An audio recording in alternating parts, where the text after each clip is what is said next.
అళగమ్మ గారు స్కందాశ్రమంలోకి వెళ్ళిన తర్వాత ఆవిడికి అనారోగ్యం వచ్చి ఇక ప్రాణోత్క్రమణం అయిపోయే సమయం ఆసన్నం అయిపోయింది. ఇక మాట పోయింది. ఆవిడ్ని పడుకోబెట్టి ఇప్పటికీ ఉంటుంది ఆ గది. అళగమ్మ గారికి మోక్షం ఇచ్చిన గది అని రాసుంటుంది, మనం లోపలికి వెళ్ళి చూడొచ్చు. ఆ గదిలో అమ్మ దగ్గర కూర్చుని అమ్మ గుండెల మీద కుడి చేయి పెట్టి అమ్మ తల మీద ఎడం చేయి పెట్టి పట్టుకున్నారు. తెల్లవారుజామున కూర్చున్న వ్యక్తి రాత్రి 8 గంటలకి లేచారు. లేచి అమ్మ మోక్షం పొందింది అన్నారు.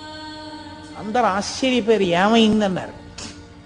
అమ్మ చేసుకున్న కర్మల వల్ల, వాసనాబలం వల్ల కొన్ని వేల జన్మలు ఎత్తాలి. ఆ కొన్ని వేల జన్మల్ని అమ్మతో సూక్ష్మ రూపంలో అనుభవింపచేసేశాను. సూక్ష్మ శరీరంతో అనుభవించేసింది. కర్మలన్నీ నశించిపోయాయి. ఇప్పుడు అమ్మ మళ్ళీ పుట్టడానికి ఏ కర్మలు లేని స్థితిలో తన శరీరాన్ని విడిచిపెట్టేసింది. కాబట్టి అమ్మ సిద్ధి పొందింది. అందుకే అమ్మ చనిపోయింది